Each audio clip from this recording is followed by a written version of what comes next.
Якутии площадь круглогодичных японских теплиц расширяется. Вторая очередь комплекса площадью 1 гектар заработает на полную мощность в первой половине апреля.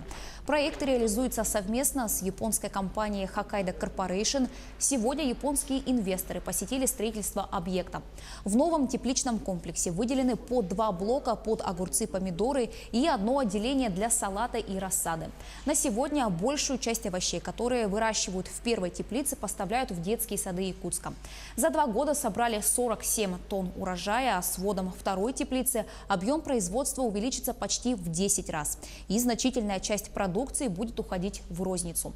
Как отмечает японская сторона, проект для них в первую очередь представляет технологический интерес.